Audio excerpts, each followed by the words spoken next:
네, 강의를 시작하겠습니다. 자, 이번 챕터는 우리가 이제 제목을 Nuts and Bolts of DFT Calculation이라고 적었는데요. 여러분 데이비 쇼얼 책에서 이제 가져온 겁니다.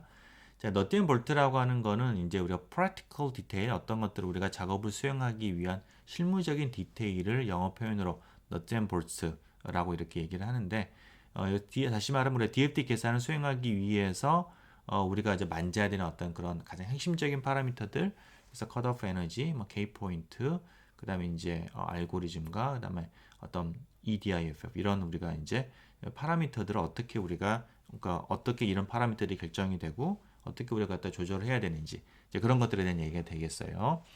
자, 그래서 실은 이제 결국은 다 뭐냐면은 우리가 너트 앤 볼트와 같은 그런 표현에서도 알 수 있는 것처럼 그건 얼마만큼 이 나사를 우리가 이제 세게 조일 것이냐, 나사를 세게 조인다는 것, 타이트하게 조인다라는 거는 계산을 그만큼 우리가 에큐리트하게 가져가는. 그러니까 여기 있는 모든 파라미터들을 우리가 아주 충분히 잡으면은 정확한 계산은 됩니다. 정확한 계산은 되겠지만은 그거는 이제 엄청난 컴퓨터 시간이 필요하게 되는 거죠. 그래서 내가 그 에큐러시를 어떻게 적당하게 나사를 적절하게 풀어서 내가 어떤 필요로 하는 어떤 물리적인 양을 내가 필요로 하는 에큐러시만큼 끄집어낼 수 있느냐라는 거. 이제 그 스위스 스팟에 갖다가 찾는 거. 이제 그런 것들이 실은 이제 노하우가 되는 것이죠. 그래서 여러분들이 이제 이 장에서는 그런 이제 테크니컬 파라미터들 여러분들에게 개념적으로 이해를 하고요. 우리가 이해를 하고 그게 이제 앞으로 나오는 어떤 그런 계산들에서 어떻게 내가 그걸 조절을 해야 될지 그런 것들 여러분들에게 간단한 기본적인 원리들을 설명을 하도록 하겠습니다. 자, 우리가 가장 처음에 일단 그 모든 계산에서 우리가 이제 스타팅 포인트는 purity boundary condition이고요. 자, 그것부터 설명을 하도록 하겠습니다. 자, 여러분 뭐 잘 아시겠지만 FCC 구조다라고 하면은 FCC 구조는 실은 이제 반복되는 구조로 되어 있죠. 그러니까 수학적으로 얘기를 하게 되면은 이 FCC 시스템이라고 하는 거가 우리가 이제 어떤 레티스 파라미터, 그러니까 어떤 세 개 A1, A2, A3 세 개의 벡터로 내가 이루어져 있는 임의, 그다음 그걸 임의에 내가 정수를 곱해서 더한 그런 내가 이제 만든 R 벡터라고 하는 거. 이 R 벡터만큼 내가 트랜슬레이션 했을 때 이 무한한 내가 반복, 무한히 큰 FCC 구조가 동일한 걸로 가는 거죠. 움직이더라도. 자, 그래서 그런 이제 이게 무한 반복된 구조를 가지고 있고요. 그 무한 반복된 구조의 가장 기본적인 단위를 우리가 유니셀이라고 얘기를 합니다. 그래서 이제 컨벤셔널 유니셀 그러면은 이게 이제 그 가장 작은 건 아니지만 우리가 이제 보기 좋아서 이해하기 좋아서 이제 그 큐빅 구조 FCC나 BCC나 심플 큐빅의 경우에는 큐빅 스타일을 잡는 그런 컨벤셔널 유니셀이 있겠고요. 여기에서는 이제 레티스 벡터가 요게 이제 써보면은 요게 이제 A1, 이게 뭐 A2, 이게 A3 벡터 이렇게 될 거고요. A1, A2, A3가 될 거고 그 다음에 여기에는 이제 유닛 셀 안에 4개의 원자가 하나, 두 개 각각의 페이스에 이렇게 4개의 원자가 유닛 셀 안에 포함되게 됩니다. 이렇게. 자, 그렇게 잡는 게 우리가 컨벤셔널 유닛 셀이 되겠고요. 가장 최소가 되는 거는 이제 프리미티브 유닛 셀이죠. 그러니까 각 원자가 이제 페이스로 이렇게 가는 그러니까 그런 이제 뭐 이렇게 A1, 뭐 A2, A3 이렇게 되는 각각의 페이스로 이렇게 가는 세 개의 벡터로 이루어져 있는 이제 그런 이제 가장 작은 데서 원자가 딱 하나만 들어가는 이제 그런 우리가 프리미티브 유닛 셀을 갖다가 또 이렇게 잡을 수가 있겠습니다. 그렇죠? 자, 그래서 뭐 이런 식으로 우리가 이제 기본적으로 크리스탈이라고 하는 거는 완벽한 상태에서 무한한 완벽한 크리스탈은 우리가 수학적으로 그런 주기적인 구조를 가지고 있다. 그래서 purity boundary condition 내가 움직였을 때 원래 걸로 돌아오는 그런 바운더리 컨디션이 자동적으로 만족이 되게 되어 있습니다. 자, 그래서 내가 이제 뭐 크리스탈만 계산한다라고 하면은 간단할 텐데요. 실은 이제 실제 물질이라고 하는 거는 그런 주기적인 구조가 깨지기 십상입니다. 뭐 내가 그냥 일반적인 그냥 크리스탈이라고 하더라도 내가 유한한 온도에서 그러니까 절대 온도 영도에서 모든 원자가 자기 자리에서 딱 고정되어 있으면은 완벽한 이제 주기성을 가지겠지만은 유한한 온도에서는 원자들이 막 각기 막 제각각 진동을 한단 말이에요. 그렇게 되면 기본적으로 주기성이 다 깨져 있죠. 그렇죠? 혹은 이제 내가 디펙트가 있다. 자, 크리스탈에서 무한한 크리스탈에서 내가 딱 하나의 그 디펙트 베이컨스만 있더라도 주기성이 깨지는 겁니다. 움직이게 되면 이 베이컨스가 움직이게 되는데 그거는 분명 내가 원래의 위치가 아닌 거가 되죠. 그래서 어떤 종류의 디펙트이건 그 디펙트가 단 하나만 있더라도 원칙적으로는 주기적인 경계 조건이 깨지게 되는 겁니다. 이게 자, 그래서 주기적인 경기 조건이 깨지는 거는 뭐 대부분의 실질적인 경우에서 다 그렇게 되는 거고요. 근데 그렇게 됐을 때 내가 이걸 갖다가 이렇게 주기적인 경기 조건 그러면 없이 그냥 이렇게 그냥 무한한 걸로 내 계산을 하지 않고요. 이제 그렇게 하기가 어렵기 때문에 우리가 이제 도입하는 게 뭐냐면 소위 말하는 슈퍼셀 어프로치라는 겁니다. 이건 뭐냐면 주기성이 깨진 구조를 우리가 가급 좀 큰 주기를 가지는 구조로 근사를 하는 거예요. 이걸 갖다가 내가 이제 디펙트다라고 하면은 좀 유닛셀보다는 훨씬 더 큰 어떤 그런 셀을 잡아서 슈퍼셀을 잡아서 디펙트를 내가 이렇게 그게 가상적으로 이렇게 반복이 되어 있다라고 하고서 내가 이제 그 큰 셀을 갖다가 이 주기성을 부여하는 거죠. 이게 이 슈퍼셀을. 그렇죠? 자, 이런 식의 접근 방법. 그러니까 주기성이 깨져 있는 구조를 내가 이제 큰 좀 슈퍼셀을 잡아서 그 안에서는 내가 이제 주기성이 깨지더라도 그에서 그 셀과 셀 사이에서는 내가 주기성이 유지가 되는 이제 그런 식의 이제 어프로치로 내가 이제 주기성 갖다가 계속 유지를 하게 되는 겁니다. 내가 슈퍼셀 어프로치라고 얘기를 하고요.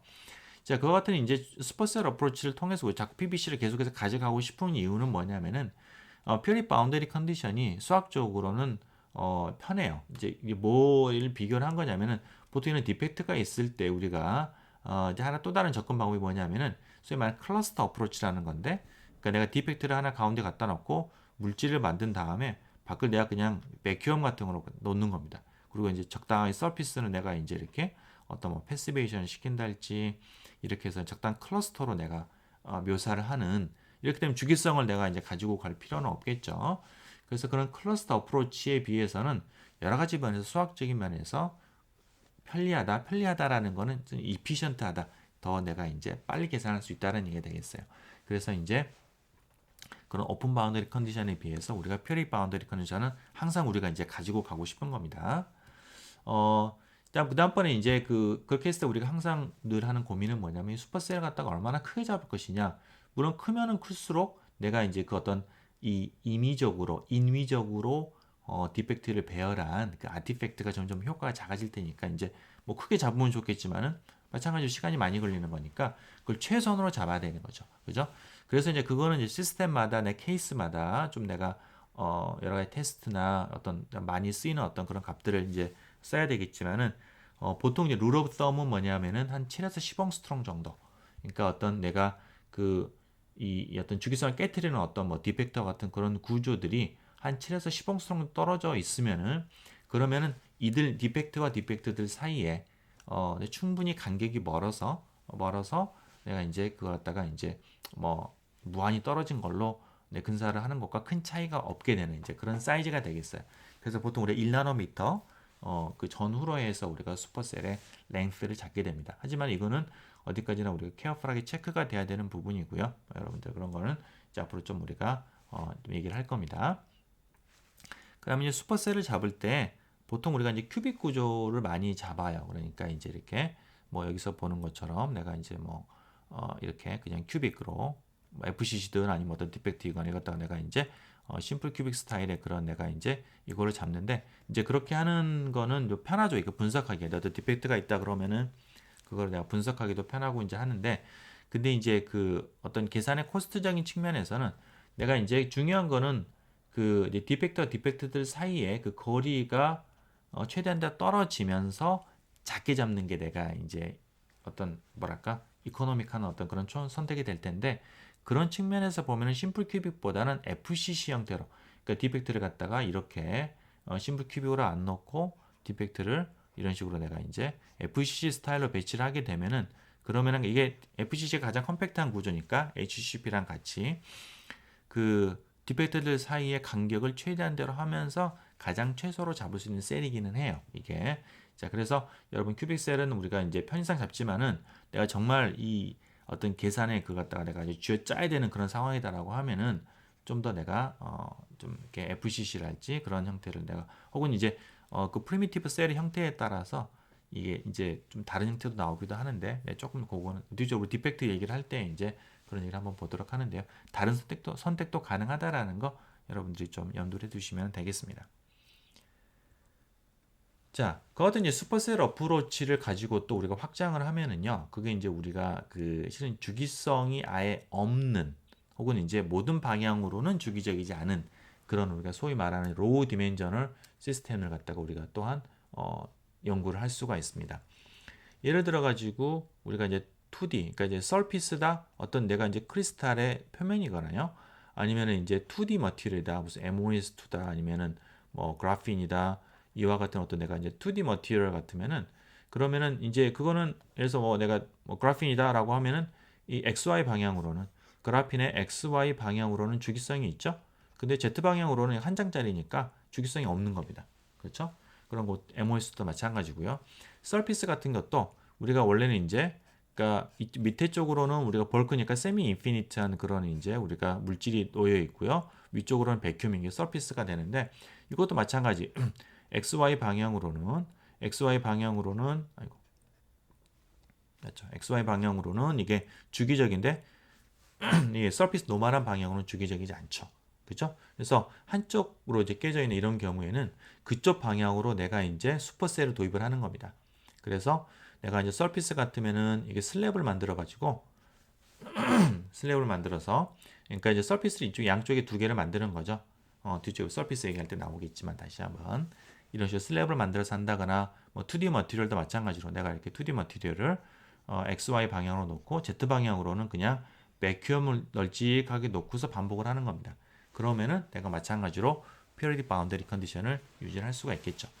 자, 여기서 이제 퀘스천은 내가 백큐엄 스페이스를 과연 얼마나 넣을 것이냐라는 거예요. 이게 백큐엄 랭스를 마찬가지로 백큐엄 랭스도 길면은 길수록 더 정확한 계산이 되겠죠. 그죠? 근데 이제 백큐엄 쪽도 넣는 거는 우리가 뒤에서 얘기할 우리가 쓰고 있는 플래네이브 전개 방법에서는 백큐엄에 비록 물질이 없지만은 계산량을 갖다가 이게 증가시키는 원인이 되는 거거든요. 그래서 백큐엄은 최대한 대로 작게 잡는 게 필요합니다.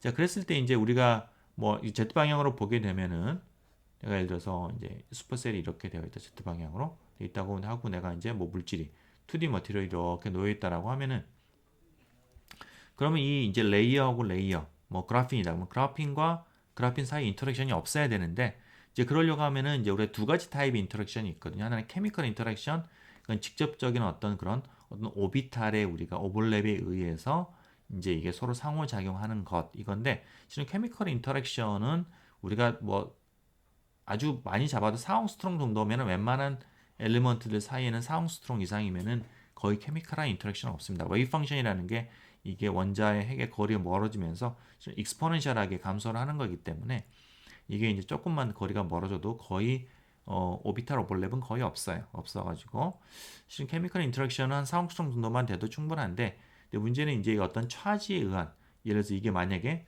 폴라 해가지고 뭐 플러스 마이너스랄지 어떤 그런 이제 어떤 롱레인지 쿨롱 인터랙션 같은 게 있다라고 하면은 그때는 이제 아시죠 뭐 롱레인지 플러스 마이너스 이거는 커버가 안 되죠. 어떤 내가 이제 어떤 차지에 의한 어떤 그런 인터랙션이 있다라고 하면은 그 인터랙션은 꽤나 먼 거리를 가요. 그러니까 오버랩이 그 오비탈이 오버랩 되지는 않지만은 차지는 롱레인지니까 그것들이 서로 영향을 주고 받아서 에너지 값에 영향을 줄 수가 있겠죠.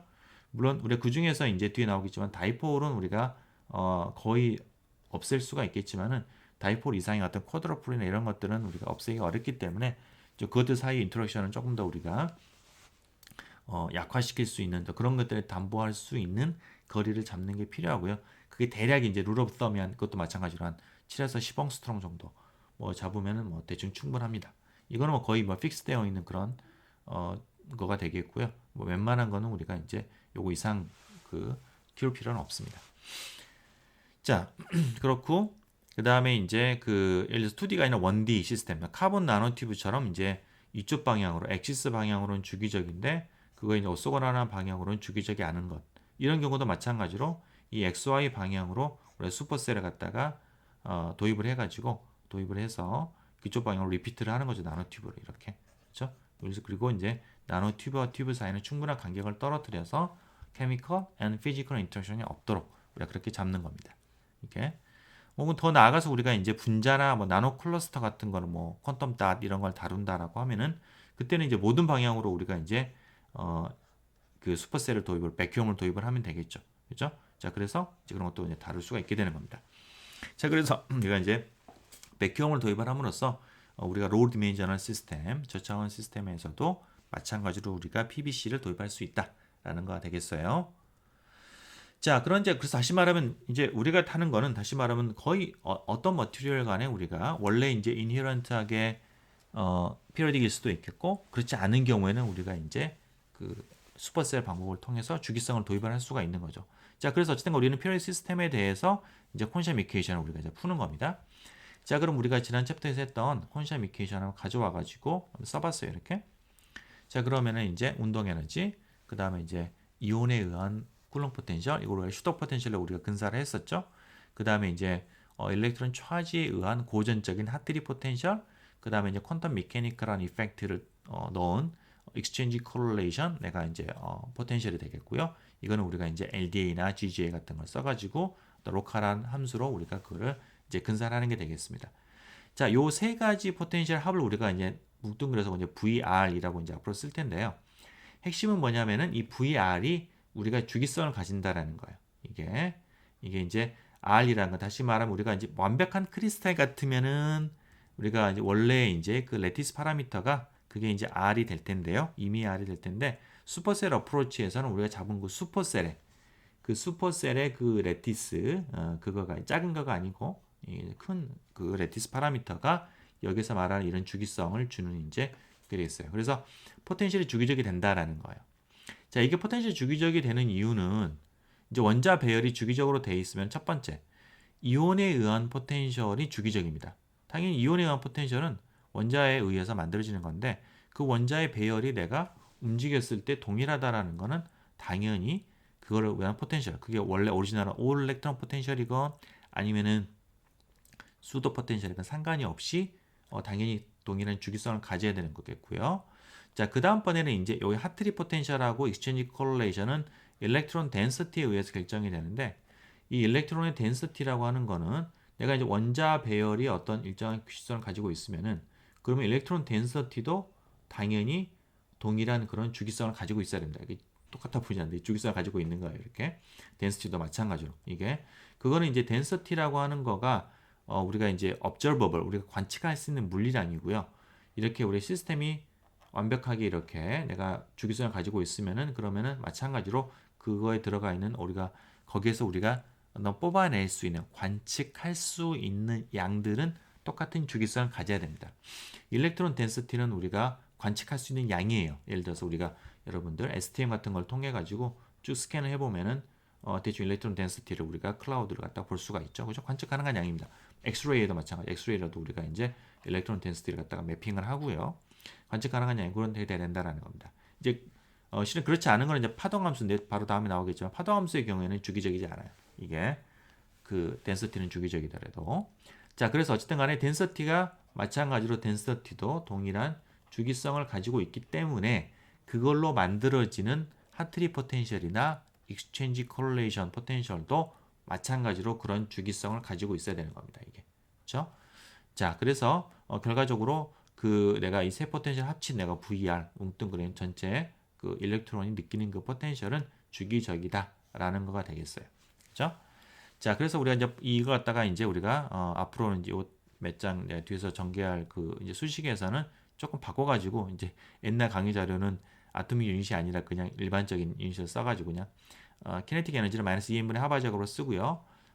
내가 콘샵 오비탈을 갖다 그냥 뭉뚱그려서 F사이라고 쓰고요. 포텐셜은 VR, 그다음에 에너지도 그냥 E 이렇게 쓰겠어요. 이렇게. 자, 요걸 우리 이제 푸는 거예요. 요거를 푸는 거고 이제 이런 조건 하에서 포텐셜이 주기적이다라는 거 하에서 우리가 이제 풀게 됩니다. 자, 그러면 포텐셜이 주기적이 되면은 그러면은 여러분들 아시는 것처럼 블로우 테오렘에 의해서 거기에 들어가는 이 아이겐 펑션, 이 파동함수는 블로우 형태로 주어져야 된다라는 거고요. 블로우 형태라는 무엇이냐면은 이제 어떤 페이스 팩터 exponential IKR 곱하기 UR인데 이 UR은 내가 주기성을 가져요. 여기 이제 포텐셜이나 아니면 덴시티나 동일한 주기성을 이렇게 이제 가지게 되겠고요. 그리고 그 다음에 이제 이 K는 뭐냐면 우리 소위 first 브롤리앙 존, 그러니까 역격자 공간에서 위그너 자이치 셀에 해당이 되는 가장 작은 위그너 자이치 셀에 해당이 되는 first 브롤리앙 존에 속해 있는 임의의 K 벡터가 됩니다. 여러분 이쪽에 관계된 내용은 그 전자기적 성질 강의를 들어보시면 여러분 자세히 설명이 되어 있으니까 거기 한번 좀 생소하거나 아니면 잘 기억이 안 나면 거기를 한번 다시 한번 보도록 하시고요. 그래서 파동함수가 이런 형태로 써진다라는 거예요. 아이겐스테이트라면은 이게. 그래서 이거는 내가 이제 보면은 파동함수를 내가 트랜슬레이트를 하게 되면은 그러면은 exponential i k 곱하기 r의 psi r 이런 뜻 해가지고 이게 원래 거에다가 그냥 원래 거가 나오지가 않고 어떤 페이스 팩터가 곱해져 나온다라는 겁니다. 이게 그죠? 이게 포텐셜이나 아니면 덴시티와 달리 어떤 페이스 팩터가 붙어 나오게 되는 거고요. 반면에 u는 주기적이에요. 여기는 u 이제 우리가 u라는 함수 이제 어떤 디스피로딕한 파트 이제 그 파트는 우리가 주기적이 된다라는 거. 그래서 이 두 개의 곱으로 되어 있다는 게 이제 우리가 바로 블로우 테오렘이 되겠고요. 이 같은 우리가 이제 블로우 펑션이라고 이제 이런 것도 부릅니다.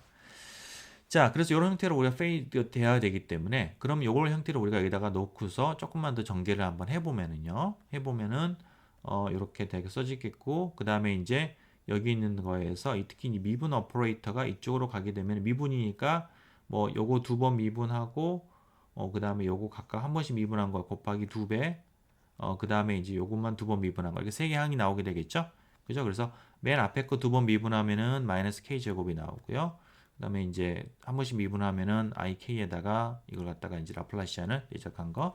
그 다음에는 요거가 라플라시안이 그레디언트 내적한 거고 라플라시안이 나오게 되겠습니다. 자, 그래서 이렇게 이제 u에 대한 내가 방정식으로 이걸 갖다가 바꿀 수가 있고요. 이렇게 했을 때 보면은 원래의 그 내가 이제 그 콘시암 이퀘이션에 비해서 어떤 좀 약간 어떤 미분 오퍼레이터 쪽이 조금 더 복잡해져 있죠. 그렇죠? 그래서 이런 형태로 우리가 쪼갤 수 있습니다. 자, 그런데 여기는 K라고 하는 거는 이 first 불리항존 안에 들어가 있는 임의의 K가 되기 때문에 내가 이제 어떤 K를 선택을 하는 거예요. 선택을 하고서 이퀘이션을 써보면은 그때 U가 만족해야 되는 방정식이 K가 바뀌었기 때문에 K마다 다 다른 이퀘이션이 나오게 됩니다. 그죠? 그래서 내가 이제 블록 테오렘 적용해서 보면은 이제 K를 내가 여러 개 선택할 수가 있는데 그것마다 독립적인 각각은 다 서로 상관이 없는 왜냐면 VR이 동일하고 이제 K는 이제 앞뒤 쪽에 들어가 있죠. 그래서 인디펜던트한 콘셈 이퀘이션이 나오게 된다라는 거고요. 그래서 실은 이걸 내가 정확하게 다 모든 상태를 다 구한다라는 거는 모든 K를 내가 다 셀렉트를 해야 되는 건데 기본적으로 first boolean zone이라고 하는 거는 연속 구간인 거거든요. 연속 구간이니까 내가 무한개의 K를 갖다가 샘플링을 해야 된다라는 건데 그건 불가능한 거죠. 그죠? 그래서 내가 갖다가 이제 내가 무한하게 다 샘플링하지 않고 내가 어떤 유한하게 샘플링하는 걸 갖다가 이제 우리가 finite 샘플링이라고 합니다. 이렇게. 자, 그래서 우선은 내가 이제 그 K 포인트 샘플링은 내가 다음 시간에 얘기하고요. 오늘은 이제 여기 이제 요 파트를 갖다가 내가 어떻게 이제 계산할 것인지에 대한 얘기를 이제 하겠습니다. 자, 그게 바로 이제 우리가 플레인 웨이브 익스펜션이 되겠는데요. 자, 뭐냐면은 우선 이제 간단하게 하기 위해서 앞에 이퀘이션은 일반적인 3차원에 대한 이퀘이션인데요. 이걸 우리가 1차원 시스템으로 좀 바꿔서 생각하겠습니다. 그래서 이제 A라는 간격으로 이렇게 우리가 이제 시스템이 이제 피어리가 되는 거고요. 피어리 되는 거고 이제 포텐셜이 1차원 주기선을 가지고 있고 그러면 이제 파동함수는 블로우 펑션 형태로 이렇게 표시가 되는데 이제 K가 first 불리항 존 그러니까 이런 1차원 레티스의 first 불리항 존은 마이너스 a분의 파이에서부터서 a분의 파이 이 사이가 이제 first 불리항 존이 되는 거죠. 그 사이에 있는 임의의 K 값이 될 거고요. 그 다음에 이제 여기에서 U는 이와 같은 똑같은 동일한 디스피로딕한 파트가 되겠습니다. 이걸 넣게 되면은 앞에 이제 3차원 형태의 그 이퀘이션이 1차원 형태 이퀘이션을 쭉 이렇게 바뀌게 되는 거예요. 자, 이걸 우리가 푸는 겁니다. 자, 우리는 컴퓨터를 써서 푸는 거니까 수직적으로 이걸 접근을 해야 되는 거고요. 이런 걸 우리가 수직적으로 문제를 풀 때 가장 편한 방법 중에 하나가 이제 바로 프리의 전개를 이용을 하는 건데 여기서 특히 이제 우리가 그걸 쓸 수 있는 게 뭐냐면은 여기는 UX하고 VX가 둘 다 어떤 주기성을 가지고 있어요. 그죠? 그러면 주기적인 함수를 우리가 항상 프리의 시리즈로 우리가 익스펜드를 할 수가 있죠. 수학적으로. 그래서 그 방법을 이용을 하는 겁니다. 그러면은 UX라고 하는 거를 우리가 이런 식으로 이제 익스폰 사인 코사인을 쓰지 않고 이제 컴플렉스 형태를 쓰게 되면은요. 익스포넨셜 i의 a분의 2파이 nx 이거 곱하기 어떤 계수 형태 이제 cn은 u에 따라 달라지는 이제 그런 계수가 되겠고요. 이런 형태로 우리가 이제 표현할 수가 있겠습니다. n이 이제 마이너스 무한대에서 플러스 무한대까지 가겠고요. 자, 근데 여기에서 이제 여기 있는 이 파트, 이거 a분의 2 파이 n이라고 하는 거를 보면은 실은 이거는 이제 리시프로칼 레티스에서 리시프로칼 레티스 벡터들의 다 하나씩 대응이 되는 거예요. 이렇게 여러분 마찬가지로 거기 리시프로칼 스페이스 여러분 좀 익숙하지 않으면은 그 전자기적 성질 강의를 좀 여러분 보시면은 비슷한 내용이 좀 거기에 있으니까 여러분 보시면은 좀 더 자세히 이해할 수 있을 거예요. 자, 여러분 아신다고 생각하고서 그냥 넘어가겠습니다. 그래서 a분의 2파이 n이 이제 바로 어떤 그 리시프로칼 레티스 벡터 하나하나의 대응이 되고요. 그때 인덱스를 써가지고 우리가 이제 n을 써가지고 gn으로 표시하겠습니다. 자, 그러면은 이건 이제 일반적인 거예요. 다시 말하면 어떤 내가 그 함수가 레티스 피리오딕 할 때는 그 함수를 우리가 푸리에 전개로 우리가 전개할 수가 있는데 그때 들어가는 이 k 값이 바로 이제 항상 리시프로칼 그 레티스 벡터가 된다라는 거. 그거는 이제 항상 수학적으로 성립하는 겁니다. 자, 그래서 ux를 이렇게 표현했기 때문에 이걸 우리가 이제 파동함수는 거기다 exponential i kx를 곱한 거잖아요. 그죠? 이렇게 해서 그걸 곱한 거니까 그걸 곱해가지고 보면은 그건 또 이렇게 우리가 표현할 수가 있다라는 겁니다. 그래서 이제 여기 k가 이쪽으로 안으로 들어갔죠. 그죠? 자, 그리고 마찬가지로 이제 vx라고 하는 것도 실은 풀이의 전개가 가능한 거고요. 이때 이제 vn 값은 내가 이제 vx가 주어져 있다라고 하면은, 그러니까 ux는 우리가 구해야 되는 거지만은 vx는 우리가 주어진 거잖아요. 그러니까 실은 이건 v는 n을 내가 구할 수가 있어요. 바로 이제 vx로부터서. 그래서 vx가 주어지게 되면은 그걸 내가 이제 inverse Fourier transform, Fourier 전개를 해가지고 vn을 갖다가 이렇게 구할 수가 있습니다. 오케이. 자, 우선 내가 파동함수를 이렇게 썼기 때문에 이 파동함수를 이걸 이렇게 쓴 거를 내가 원래 여기에다가 이렇게 한번 넣어보고요. 혹은 뭐 이걸 여기다 넣어도 상관없습니다. u를 여기다 넣어도 상관이 없겠고요. 자, 그렇게 넣어가지고 이렇게 내가 이퀘이션을 쑥 써보게 되면은 이런 식으로 내가 이제 이퀘이션이 써지게 됩니다. 그러니까 여기 있던 요 이퀘이션이요. 혹은 요 이퀘이션이 이제 이런 식으로 내가 이제 풀이의 전개에 대한 어떤 cn에 대한 이퀘이션으로 나오게 되는 거예요. 이게. 자, 이 형태가 약간 좀 이제 복잡해 보일 수 있는데 여기서 내가 이제 양변에다가 exponential minus iglx를 곱하고 0에서 a까지 적분을 하고 그 다음에 우리가 또 이용할 관계식 그러니까 그 exponential i의 gn끼리는 이것들끼리는 서로 오토노멀하다. 다시 말하면은 같은 것끼리는 n하고 l이 같으면은 적분하면 값이 이제 상수가 나오고 이제 그렇지 않으면은 다른 거면은 0이 나온 아이덴티컬 0이 나오는 이제 크로네커 델타가 되죠. 이런 관계를 항상 만족을 합니다. 리시프로칼 레티스 벡터들은 이게 그렇기 때문에 이 관계를 이용을 하게 되면은 그러면 여기에서 내가 이제 exponential i g n x를 갖다가 없애고 모든 걸 갖다가 내가 디스크리트하게 만들 수가 있어요. 이런 식으로. 자, 그래서 여기 이제 운동 에너지에 해당이 되는 부분은 그냥 n하고 l이 같을 때만 이게 살아남게 되고 포텐셜은 이제 여기에서 이 앞에서 우리가 여기에서 요 파트에서 이걸 갖다가 이제 프리 트랜스포하는 항이 여기서 나오게 되거든요. 그래서 이제 이런 식으로 우리가 쓸 수가 있어요. 이렇게. 그리고 이것도 컴팩트하게 이 앞에 있는 우리가 스퀘어 브래킷을 갖다가 우리가 이제 a의 ln이라고 쓰면은 자, 그럼 이런 이퀘이션이 이제 최종적으로 나오게 되는데 이거는 nothing but 어떤 행렬 우리가 이퀘이션으로 행렬 형태로 우리가 바꿀 수가 있어요. 그래서 a를 갖다가 앞에 있는 l을 행으로 하고요. a라는 행렬에 행으로 하고 n을 열로 인덱스로 하면은 이게 각각의 l하고 n이 이제 마이너스 무한 플러스 무한대까지 무한대 바이 무한대 행렬이게 되는데 거기서 내가 이제 가장 중앙을 갖다가 이제 제로를 갖다가 가운데 넣고서 이렇게 쭉 플러스 잠깐만 이게 그죠? 이게 마이너스 이쪽이 마이너스 무한대로 가는 쪽이고 이쪽이 플러스 무한대로 가는 쪽이죠. 이게 쭉 내가 이제 무한 행렬 형태로 표현할 수가 있어요. a를 표현하고 그 다음에 그러면은 이제 여기는 c는 이제 c로 이루어지는 어떤 컬럼 벡터가 되겠고 에너지 E는 이렇게 나오게 되겠고요. 얘는 이렇게 나오게 되겠고. 그죠? 자, 그래서 원래 이퀘이션 자체가 우리가 아이겐밸류 프로블럼이었었는데 그게 이제 행렬에 대한 아이겐밸류 이퀘이션 형태로 바뀌게 됩니다. 행렬에 대한. 그렇죠? 단 이거는 이제 무한대 바이 무한대 행렬이 되는 거죠. 자, 그래서 그냥 이거는 행렬에 대한 우리가 아이겐밸류 프로블럼이 되는 거가 되겠습니다. 자, 그래서 이거 갖다 우리가 푸는 거는 물론 뒤쪽에서 우리가 이걸 유한하게 바꿀 텐데요. 유한하게 된다라고 하면은 여러분들 아마 공수 원 시간에 이제 배웠을 것 같은데 AC가 뭐 EC다 뭐라고 하면은 이거 갖다가 우리가 할 때 A 마이너스 뭐 EI 이렇게 해가지고 이거 절대값이 뭐 행렬식이 0이 되는 그걸 풀어가지고 우리가 이제 아이겐밸류를 구하고 그거로부터서 우리가 이제 각각 해당되는 아이겐 벡터를 구했잖아요. 그 똑같은 겁니다. 그래서 이걸 풀게 되면은 우리가 이제 그 아이겐밸류가 이제 쭉 이렇게 낮은 것부터 높은 것까지 쭉 이렇게 구해지게 되고요. 각각의 그 아이겐밸류에 해당이 되는 우리가 이제 그 가장 아이겐 벡터들이 나오게 되는 것이죠.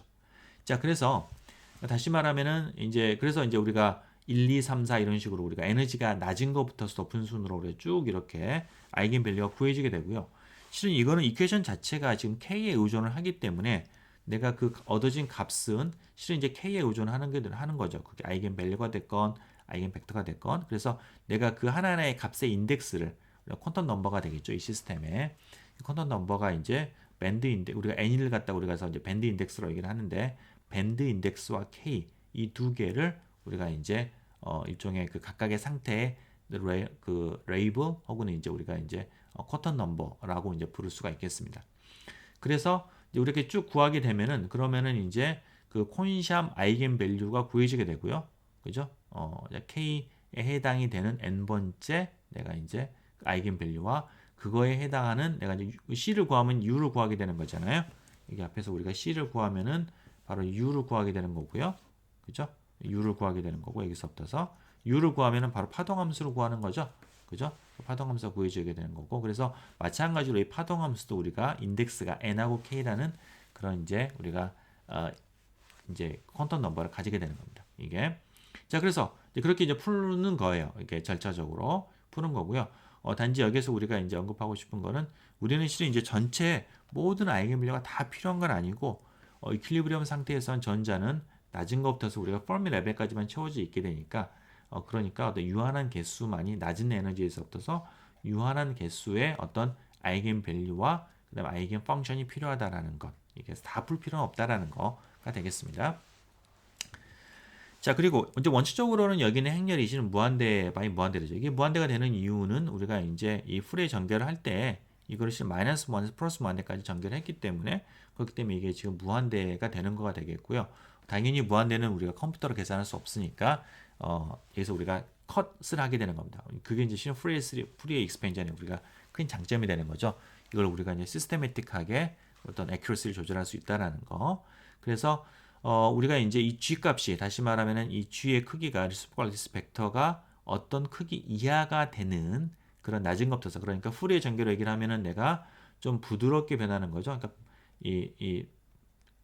주기가 긴 거에서부터서 이제 이렇게 어느 정도까지 이렇게 되는 그러니까 g가 올라간다라는 거는 이 파장이 짧아지는 거니까 그죠? 이 파장이 낮은 거 긴 거에서부터서 쭉 해서 어느 선까지 갖다 자른다라는 겁니다. 그래서 그게 이제 우리가 그 프리퀀시 입장에서는 그게 이제 어퍼 바운드를 주게 되는 것이죠. 그래서 컷오프 G가 있어가지고 그 이하의 것만 우리가 포함해서 유한하게 행렬을 만들겠다. 여기에서 우리가 이제 이 행렬을 갖다가 무한대 바이 무한대가 아니라 예를 들어서 뭐 n을 갖다가 마이너스 10에서 플러스 10까지만 한달지 이런 식으로 해서 유한하게 만들겠다라는 거고요. 이때에는 들어가는 이 G를 갖다가 우리가 이제 에너지로 이거는 이제 실은 이제 그 뭐죠? 프리퀀시 그러니까 그 뭐죠? 그 웨이브랭스의 그 역수가 되는 그 파수가 되는 거죠. 웨이브 넘버 해당이 되는 거기 때문에 그걸로부터서 우리가 이제 G 컷을 가지는 일렉트론 혹은 물질파의 그 키네틱 에너지 그걸로 환산을 한 걸 우리가 이제 보통 많이 쓰게 됩니다. 그래서 컷오프 에너지. 그래서 이제 이 컷오프 에너지가 바로 G 컷으로부터서 주어지게 된다. 혹은 우리가 바깥에서 컨트롤하는 거는 E 컷이 되는데 이 컷은 결국은 이제 베이시스 함수를 이런 식으로 우리가 이제 제한하게 된다라는 거예요. 이게 3차원으로는 뭐 여러분들 보시면 쉽게 알겠지만은 이제 G가 이런 식으로 이제 3차원 리스프로컬 레티스 벡터들이 되겠고 그 크기가 G 컷 아래가 되는 것만 우리가 이제 잡는다라는 거가 되겠어요. 오케이. 네, 좋습니다. 자, 그럼 내가 이 G 컷을 과연 그럼 얼마나 높게 잡아야 되는 것이냐? 이게 물론 무한대까지 높게 잡을수록 당연히 좋겠지만은 내가 마찬가지로 내가 어떻게 하면 최대한 이걸 갖다가 줄일 수 있을 것이냐, 혹은 G컷을 어떻게 하면 내가 그렇죠, G컷을 어떻게 하면 내가 작게 할 수 있을 것이냐라는 거 큰 것보다는 이제 그 선택을 해야 되는데 이제 그거는 결국은 이제 내가 파동함수의 모양에 가장 크리티컬하게 의존하게 됩니다. 그러니까 예를 들어서 내가 U가 이거 이제 뭐 아주 모델 모델 그 뭐냐 그 펑션인데요. 자, 요런 내가 이제 사홍스트롱 간격을 띄우고 주기적으로 변하는 이런 U 함수, 위의 함수가 있다라고 치고요. 이 함수를 내가 이제 푸리에 전개를 하게 되면은 그럼 그때 나오는 푸리의 개수의 절대값. 그러니까 앞에서 여기 여기 생각하면서 바로 C 약간 갑자기 A가 됐네. 여기 A가 됐구나. 그래서 뭐 하여튼 여기서 C라고 생각하시면 되겠어요. 이 C의 그 절대값을 갖다 여기다가 지금 이제 표시를 한 겁니다. 이따가 보정할게요. 그게 보면은 이 G의 값이 커짐에 따라서 그리고 우리가 이제 G에 대해서 우리가 이제 에너지를 갖다가 그 2n분의 하바 제곱 G의 제곱 이거 써지지. 일렉트론 볼트로 표시한 이제 그걸 갖다가 우리가 이제 한 건데 보면은 에너지가 높아질수록 급격하게 그 앰플리튜드가 줄어드는 걸 알 수 있습니다. 자, 그래서 내가 아이고 자꾸 써져. 이게 이제 어떤 그 일정한 예를 들어서 내가 뭐 이 정도 잡으면은 150 정도 잡으면 충분한 애큐러시가 나온다. 혹은 100 정도를 줄여도 내가 뭐 큰 에러가 없다라는 걸 알 수가 있습니다. 자, 그런데 이게 함수가 이렇게 되어 있고 조금 더 로컬라이즈가 되어 있다. 이게 뭐 이거 왼쪽에 비해서 오른쪽이 좀 더 국소적으로 분포하게 되죠. 자, 이런 경우에는 이 AG의 그 분포를 보게 되면은 조금 더 바깥쪽으로 밀리는 걸 알 수 있어요. 이제 그 차이가 그렇게 크지 않는데 하여튼 보면은 여기에서 요 값을 보게 되면은 이 값이 여기는 이 값에 비해서는 값이 더 크게 되는 거죠.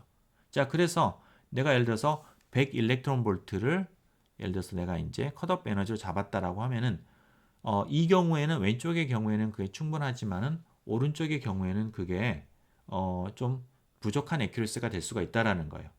이렇게 이 뒤쪽 부분이 좀 시그니피컨트해서 잠깐만 이게 생각보다 빨리 티게 해가지고 이게 약간 애매한 그러면 조금 더 과감하게 예를 들어서 내가 뭐 이 정도라고 치죠.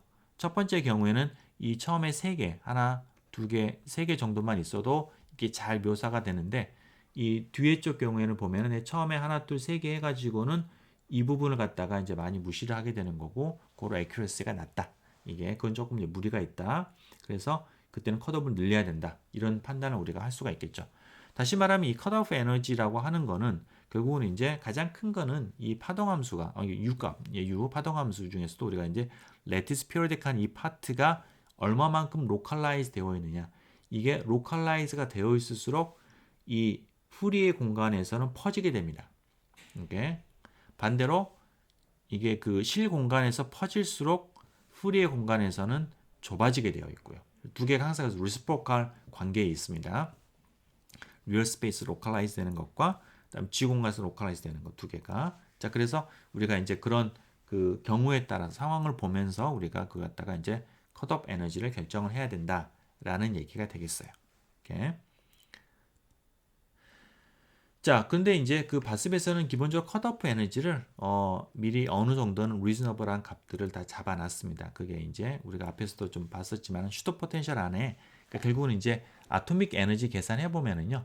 아토믹 에너지를 계산해 보게 되면은 우리가 이제 어떤 수도 웨이브 펑션을 우리가 이제 구하게 되고 그럼 그때 이제 실은 우리가 이제 다른 원자들을 만나서 변하는 부분들은 이 밸런스 영역 쪽이 좀 파동함수 모양이 바뀌죠. 그죠? 그런데 얼마만큼 로컬라이즈 되어 있냐를 결정하는 거는 실은 이 안쪽에서 코 근처에서의 파동함수의 모양이 얼마만큼 그게 이제 로컬라이즈 되어 있는지를 결정을 하기 때문에 주로 그래서 실은 아토믹 계산만 해보더라도 슈터 포텐셜을 말할 때 아토믹 계산하는데 아톰 계산을 해봐도 요 오비탈은 얼마만큼의 그 컷오프 에너지가 필요하겠다라는 게 대충 이렇게 견적이 나옵니다. 그래서 그거를 적어놓는 게 여러분들이 이제 그 PAW 포텐셜 파일 안에 적어져 있는 거고요. 이제 그 값을 우리가 이제 크리스탈에서 그대로 이제 가져다가 이제 쓰는 겁니다. 그래서 이제 그 가져 쓰게 되는 거고 여러 개 엘리먼트가 있다라고 하면은 그 중에서 뭐 가장 높은 컷오프 에너지를 필요로 하는 거가 이제 선택이 되게 되겠고요. 이게 뭐 예를 들어서 내가 옥시전하고 실리콘이 있다. 실리콘은 뭐 거의 한 뭐 100 에서 150 일렉트론 볼트인가 이 정도만 있어도 충분한데 옥시전은 400 일렉트론 볼트거든요. 그러면은 전체적으로 내가 이제 실은 평면파 전개를 하게 되면은 그러니까 실리콘하고 옥시전 이렇게 있다라고 하면은 실리콘은 좀 부드럽고 옥시전은 로컬라이즈 되어 있다는 거예요. 오비탈이. 그런데 내가 이제 프리 전개를 하면은 내가 공간에 따라서 다른 레졸루션을 줄 수가 없어요. 그냥 전체적으로 내가 평면파는 다 퍼져 있기 때문에 내가 어느 한쪽의 레졸루션을 높이고 싶다라고 하면은 모든 공간의 레졸루션을 높여야 되는 그런 거가 이제 되겠고요. 그게 실은 뒤에 얘기하겠지만은 평면파 방법의 이제 하나의 단점이 되겠고요. 그런데 이제 그렇기 때문에 실리콘 옥시전이 있다라고 하면은 그냥 더 비싼 쪽으로 선택을 해야 되는 겁니다. 그래서 이제 옥시전의 컷오프 에너지를 갖다가 이제 쓰게 되는 그래서 모든 휴대폰 포텐시 중에서 가장 최대값을 사용하게 된다라는 거가 되겠습니다. 자, 그래서 그 이제 그 디폴트 세팅 보통 아무 짓도 안 하면은 우리가 아무것도 안 쓰면은 노멀 프리시전을 갖다가 이제 쓰게 되는 거고요. 그럼 그때 이제 여기에서 어떤 컷오프 에너지와 그다음 여기서 말하는 건 이제 그 프리에 트랜스폼 FFT를 할 때 쓰는 그리드를 얘기를 하는 건데 디테일한 건 여러분 그 예전 강의 전자구조 이론 그쪽 좀 강의를 한번 봐보시도록 하고요. 근데 그걸 이제 주로 이제 컨트롤을 하게 됩니다 이게. 그리고 이제 액큐러시를 바꾸었을 때 실은 이제 EMX 값은 크게 안 바꿔요. 안 바꾸고 그냥 다른 FFT 그리드 쪽만 좀 바꾸고 좀 그런 식이 되는데 이게 이제 그 이 디폴트 값을 쓰는 거가 뭐 여러분들이 처음에 뭐 초보자이거나 뭐 이럴 때 글쎄 그때부터서 좀 습관을 들여야 되나? 하여튼 그때는 뭐 대부분 다 무난해요. 무난한데 좀 더 우리가 주스를 짠다거나 아니면은 좀 더 우리가 정확한 계산, 그러니까 뭐냐면은 경우에 따라서는 여기서 쓰고 있는 이 ENMAX 값이, 그러니까 ENMAX 값이 충분치 않은 경우가 조금 간혹 있고요. 특히 이제 어떤 스트레스, 그러니까 그 뭐죠? 그 레티스를 어떻게 릴렉스하냐 그럴 때 필요한 스트레스 계산 같은 것들, 이제 그런 거에 조금 부족하는 경우도 간혹 있고요. 그 다음에 또 반대로 어떤 경우에는 컷오프 에너지가 이거보다 더 줄일 수 있는 경우도 있어요. 그러니까 내가 어떻게든 막 큰 계산하고 시간 많이 걸려서 주스를 짜야 되는 어떤 그런 내가 이제 그런 상황이다라고 하면은 바습 디폴트로 쓰는 컷오프 에너지보다 혹시 더 낮출 수 있나 이런 것도 한번 우리가 심각하게 고민을 해볼 수가 있어요. 왜냐하면 이 컷오프 에너지라고 하는 거는 전체 계산량에서 가장 그 디사이시브한 그런 팩터를 주는 거거든요. 그래서 이걸 조금만 더 줄일 수 있으면은 하여튼 최대한도 줄일 수 있으면은 그러면은 이제 내가 이제 그 주스를 뽑는 건데 그럴 때 조심해야 되는 거는 액큐러시는 내가 충분한 액큐러시를 메인테인하면서 해야 되는 거죠. 그래서 하여튼 그래서 여러분들이 가급적이면은 좀 그런 컨버전스 컷오프 에너지에 따른 어떤 컨버전스를 여러분들이 그 체크를 하는 거를 저는 레코멘드를 합니다. 특히 이제 좀 더 좀 계산을 전문적으로 하는 학생이라고 하면 더더욱 이제 그렇게 좀 할 필요가 있겠고요. 그리고 논문을 쓸 때도 무슨 뭐 내가 바스의 프리시전 논문을 썼다라고 논문을 쓰면 그런 약간 좀 우스갯가 되는 웃음 뭐지 그런 하여튼 그렇게 될 수가 있겠고요. 컷오프 에너지를 EN 컷을 얼마를 썼느냐를 갖다가 혹은 컷오프 에너지를 얼마나 썼는지를 갖다가 거기다가 적시를 해야 됩니다. 이게 그래서 그런 부분들 여러분들 조금 한번 염두해 두시고요. 그렇습니다. 그리고 이제 뭐 에큐리티 같은 경우에는 어떤 셀 릴렉세이션, 그러니까 스트레스 같은 그런 계산 때문에 좀 그런 것들이 이제 권장이 된다라는 거, 그런 게 되겠습니다. 자, 우리가 이제 플레인 웨이브 베이시스를 쓰는 그런 거에 이제 실은 장점이 있어요. 장점이 있는데 그러면은 뭐 장점이라고 하는 거는 뭐 대비가 되는 다른 방법들이 이제 있어야 되겠죠. 그 대비가 되는 게 이제 뭐냐면은 리얼 그리드 방법. 그러니까 이거는 플레인 웨이브를 쓰지 않고 내가 이제 어차피 이 이퀘이션 자체가 미분 방정식이니까 그죠? 리얼 스페이스에서 미분 방정식이니까 이걸 내가 이제 리얼 스페이스를 연속적인 x로 넣지 않고 어떤 디스크리트한 어떤 점들로 내가 이제 문제를 바꾸고 미분을 갖다가 디퍼렌셜을 갖다가 디퍼런스로 차분으로 바꾸는 이게 그런 보통 우리가 이제 편미분 방정식 풀 때 디퍼런스 방법을 많이 쓰죠. 차분 방정식 방법을. 그래서 이제 그렇게 쓰는 이제 리얼 그리드 방법이 이제 하나의 또 다른 대안이 되겠고요. 그 다음에 화학 쪽에서 많이 쓰는 거는 이제 오비탈 베이시스. 그러니까 뭐 가우시안 패키지 이런 것들 보면은 뭐 우리가 뭐 싱글 제타, 더블 제타 뭐 막 여러 가지 클래스들이 있잖아요. 그런 것들이 기본적으로 아토믹 오비탈들을 내가 시스테매틱하게 이제 저기 쭉 이렇게 익스펜드 해 나가면서 그거를 이제 계산하는 이제 방법이 되겠는데 그런 이제 그런 방법들이 이제 우리가 그 리얼 시공간에서 계산하는 방법들이 되겠어요. 자, 그거에 비해서 플래닛 방법은 프리의 전개 방법으로 푸는 건데 요거가 이제 어드밴티지가 어떤 어드밴티지가 있느냐? 이제 기본적으로 이제 이거는 피리오딕하게 플래닛은 피리오딕하기 때문에 어떤 우리가 크리스탈이 이니런트한 어떤 그런 주기성하고 이게 컴패터블 하다라는 거예요. 물론 우리는 완벽한 크리스탈만 계산하는 건 아니고 당연히 우리는 이제 뭐 디펙트 같은 것들을 오히려 더 많이 계산하지만은 그럼에도 불구하고 기본적으로 모체가 되는 거는 크리스탈이기 때문에 그런 우리가 이제 평면파 방법하고 잘 그게 어떤 뭐랄까 잘 결이 맞다 혹은 더 잘 어울린다 이렇게 말할 수가 있습니다.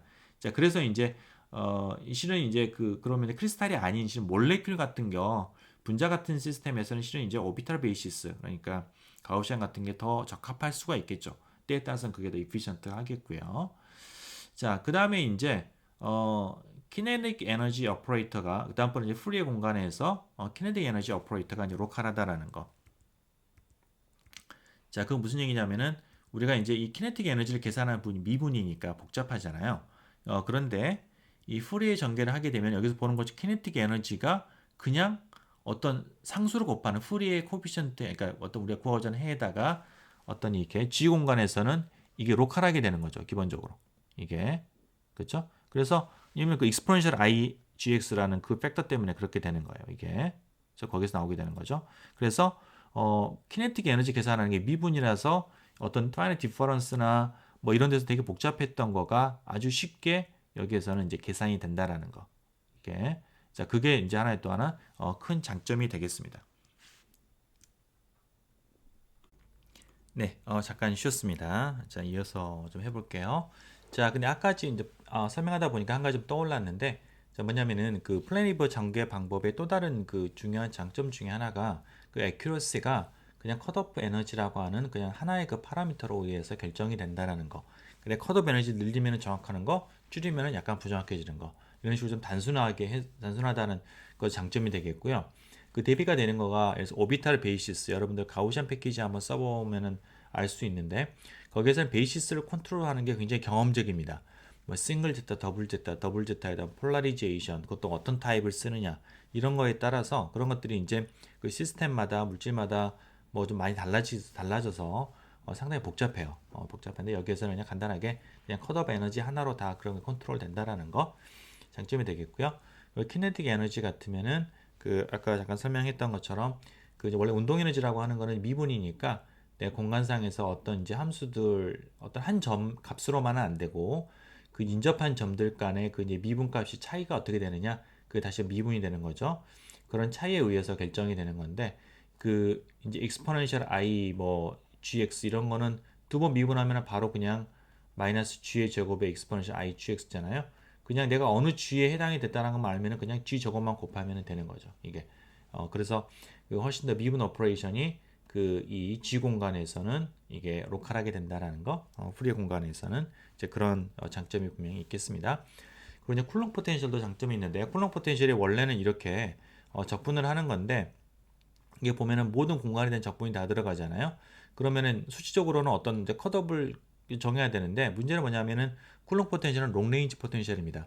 다시 말하면 내가 무한히 떨어져 있더라도 이게 그 대상이 되는 면적이 넓어지기 때문에 무시할 수가 없는 거예요. 그런 게 롱레인지라고 하는데 그렇기 때문에 이게 전 공간에 대한 적분을 굉장히 정확하게 해야 되는 이제 그런 문제가 있는데 그게 프리에 그 이걸 계산하는 거를 내 프리에 이제 트랜스폼해서 보면은 그냥 G 공간에서는 내가 그 덴시티에 밀도의 G 성분에다가 G의 제곱을 나누게 되면 그게 심플리 그냥 이 쿨롱 포텐셜의 프리의 전개의 그 G 컴포넌트가 됩니다.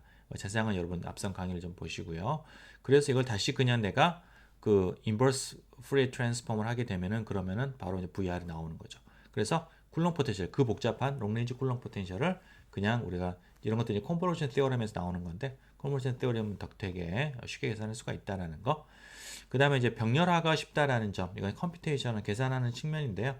그러니까 G 공간이라고 하는 거는 우리가 역격자 공간이니까 지금 3차원적으로 그냥 일종의 레티스 같은 거잖아요. 그럼 내가 뭐 컴퓨터가 패러렐 컴퓨터가 있다라고 하면은 그러면은 얘가 공간을 나눠 가지고 뭐 내가 뭐 이 영역은 너와 계산해, 이 영역은 너와 계산해, 이런 식으로 하면은 상당히 체계적으로 로드 밸런싱이 이제 가능해지는 거죠.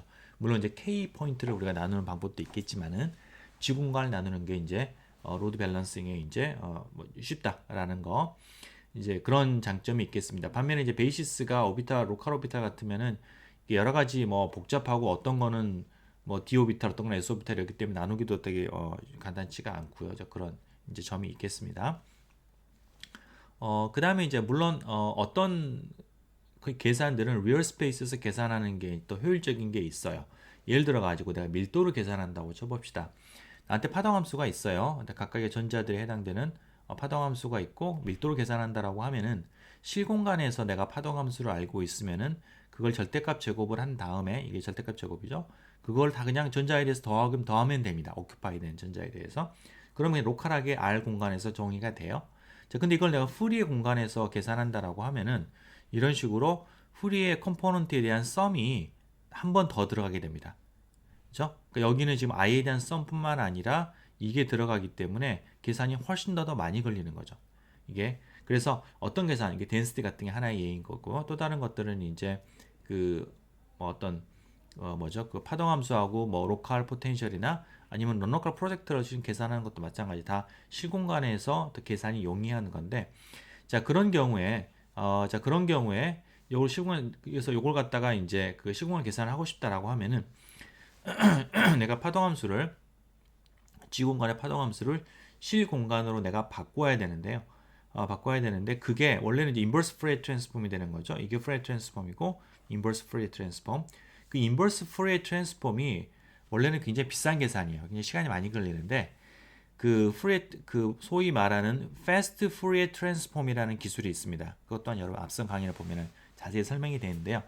그 패스트 프레이 트랜스폼을 하게 되면은 이게 어떤 엄청나게 빨리 되는 거예요. 이거 솔직히 그거 정말 어떻게 그런 걸 발견했는지 잘 모르겠는데, 그 비트 리버싱이라고 하는 이제 그런 방법을 써가지고 하면은 이거 갖다가 프레이 트랜스폼 하는데 그거가 이 사이즈에 따라서 컴포넌트 사이즈에 따라서 n의 오더 n으로, 그러니까 이게 그 오더 n으로 그게 증가해요. 그냥 우리가 사인 코사인 계산을 하게 되면은 n 제곱 이상으로 올라가는데 그냥 n 오더 n으로 정확하게 n 로그 n인데 오더 n으로 올라가기 때문에 굉장히 빨리 된다, 변환이. 그러니까 실공간과 G 공간 사이에 있어서의 그 변화는 fast Fourier transform으로 extremely 빨리 되기 때문에 이건 거의 바틀렉이 아니에요. 그래서 내가 리얼 스페이스 계산해야 된다, no problem. 그냥 fast Fourier transform 해가지고 가져와서 그냥 계산하고 다시 이거를 뭐 이제 Fourier transform에서도 이쪽으로 가져오면 되고, 이런 식으로. 그래서 실은 이제 그 이 FFT라고 하는 거 덕택의 실은 플랜 웨이브 전개 방법은 다른 그 어떤 방법보다도 솔직히 굉장한 강점이 있습니다. 뭐 솔직히 비교하기가 좀 어려울 정도로 강점이 있고요. 이제 수치적인 계산적인 측면에서 하여튼 그래서 그게 이제 우리가 이렇게 오늘날 이렇게 우리가 많이 보고 있는 이제 그런 큰 이유 중에 하나가 되는 거죠. 자, 그래서 그런 장점들, 많은 장점들이 있는 반면 물론 당연히 단점도 있습니다. 이제 그게 앞서 전에 얘기한 것처럼 멀티 레졸루션 스킴이 안 된다. 그러니까 내가 전 공간의 레졸루션을 컷오프 에너지 늘리게 되면 모든 공간의 레졸루션의 프리퀀시가 다 증가하는 거지. 내가 예를 들어서 무슨 실리콘 원자 근처보다는 옥시전 원자 근처에 내가 컷오프를 더 로컬하게만 올리고 싶다, 안 됩니다. 로컬 베이시스에서 가능하죠. 로컬 베이시스에서 내가 이제 뭐 옥시전 쪽에다가 내가 더 어떤 조금 더 베이시스 펑션을 좀 더 정확한 걸 준다거나 로컬한 거니까 뭐 충분히 가능합니다. 이게 반면에 이제 그런 거 안 된다라는 거가 되겠고요. 이제 실은 그런 이유 때문에 올 일렉트론 계산, 그러니까 코어 근처는 엄청나게 컷오프 에너지가 높아야 되는데 이제 그런 것들을 우리가 올 일렉트론 계산은 플랜 웨이브 계산하는 거는 거의 불가능에 가깝습니다. 또한 이제 백큐엄 쪽, 내가 평면파라고 하는 건 모든 공간에 퍼져 있기 때문에 내가 어떤 물질이 있는 거 말고 앞선 내가 그 PVC를 적용하다 보면은 백큐엄들이 이렇게 나오게 되는데 그 백큐엄 쪽에도 베이시스를 갖다 놔야 될 수밖에 없는 거예요, 이게. 그죠? 로컬 오비트하는 반면에 물질이 있는 데만 베이시스를 갖다 놓으면 되는데. 그렇죠? 그래서 백큐엄이 있을 때 쓸데없이 거기다 갖다 놓게 되는 이제 그런 문제가 있고요. 그것 때문에 이제 분자 시스템, 몰레큘 같으면은 가우시안이나 이런 거에 비해서 조금 이제 상황에 따라서 혹은 이제 여러분들이 쓰는 그 컴퓨터 사양에 따라서 약간 더 그게 그 가우시안을 쓰는 게 더 빠를 수가 있습니다. 이게 그래요. 하여튼 백큐엄. 근데 이제 그럼에도 불구하고 지금 패럴렐 컴퓨터. 그러니까 이제 내 CPU를 많이 쓴다라고 하면은 그때는 이제 훨씬 더 이게 그 로드 밸런싱이나 스케일러빌리티가 좋기 때문에 프레 이 플레이네이버 연계 방법이 그래서 그게 이제 뭐 그때는 여전히 더 빠르긴 하지만은 어쨌든 간에 백큐엄이 있을 때 좀 불필요한 그런 리소스 쓰고 있다라는 것. 자, 그다음에 또 다른 하나는 우리가 이제 간혹 가다가 차지드 시스템을 계산할 필요가 있어요. 뒤에도 좀 나오겠지만은 우리가 디펙트에서 어떤 차지를 띈 디펙트 혹은 몰레큘인데요. 차지를 띈 몰레큘 이런 걸 계산하고 싶은데 여기에서 내가 이제 프리의 컴포넌트를 계산하다 보면은 이거 보면 이게 g 이꼴 제로인 거가 분모가 발산하잖아요. 그래서 뭐냐면 반드시 이때 수반되어야 되는 조건이 n 제로가 제로다. n 제로라는 건 뭐냐면은 모든 공간의 덴시티를 다 평균 낸 거거든요. 그러니까 전체 토탈 차지 썸인 거죠. 차지 썸이 0이 되니까 실은 이제 플래네이브 계산 방법은 뉴트럴한 시스템만 계산할 수 있어요. 그래서 이 차지 시스템을 계산할 때는 우리가 소위 말하는 뭐냐면은 뉴트럴 백그라운드 차지, 플러스가 하나가 있으면은 마이너스 전하를 균일하게 백그라운드에 깔아줍니다. 이게 그게 이제 심플리 그냥 n 제로를 제로로 만들어주는 거하고 이큐벌런트한 건데 이제 그렇게 해서 그걸 처리를 하는데 이제 그거에 따른 어떤 수렴성 문제랄지 아니면은 이제 뭐 그런 것들이 좀 이렇게 혹은 계산이 어떤 아티팩트 같은 것들이 들어와서 그 부분은 좀 조심해야 되는 문제가 있어요. 이게 그래서 그런 거 있습니다.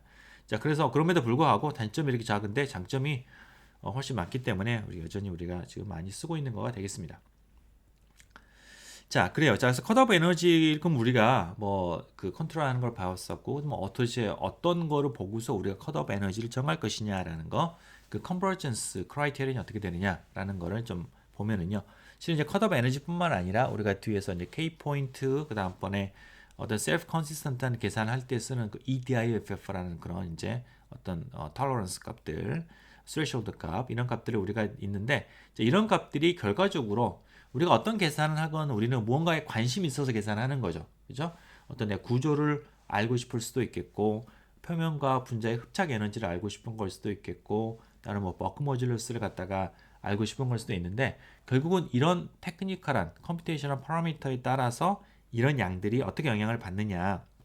그래서 파라미터를 내가 이렇게 쪼이게 되면은 높게 갖게 되면은 프로퍼티는 점점점 어떤 값으로 이렇게 수렴을 하게 됩니다. 이렇게 수렴을 하게 돼서 내가 어떤 적절하게 내가 이렇게 좀 줄여서 파라미터를 줄여서 정말 완벽하게 같지는 않더라도 내가 살짝 에러가 있더라도 그래도 좀 계산 코스트를 줄여서 내가 값을 이제 구하는 건데 내가 얼마만큼 이 파라미터를 갖다가 루스하게 나사를 풀 수 있느냐라는 거는 실은 내가 원하고자 하는 거가 얼마만큼 그 정밀한 그 값을 내가 원하느냐 그거에 그냥 순전히 의존을 하게 됩니다. 이게 그러니까 원칙적으로는 그래요. 원칙적으로 그러는데 우리가 그렇다고 해서 뭐 컷오프 에너지나 이런 것들을 바꿔가면서 일일이 다 이런 거 내가 끝까지 가보기가 좀 힘들고 하니까 1차적으로 우리가 쉽게 테스트할 수 있는 에너지와 원자들이 받는 힘 혹은 스트레스 이런 것들을 봐서 아하 이 정도면은 괜찮겠지라고 우리가 어느 정도는 우리가 파악을 하고서 그 다음에 이제 계산을 이제 하게 됩니다. 그렇더라도 우리가 이제 궁극적으로는 우리는 이 양을 구하고 싶은 거니까 결국은 이 파라미터를 어떻게 튜닝해야 되는 거는 얼티미틀리 이거에 의존하게 된다라는 것 여러분 좀 이제 알아두시고요. 1차적으로 여러 걸 우리가 이제 보는데 그럼 이제 어떤 기준을 사용을 하느냐? 보통 이제 토탈 에너지는 애톰당 10 밀리 일렉트론 볼트 정도가 수렴하는 거를 이제 보통 많이 기준으로 삼고요.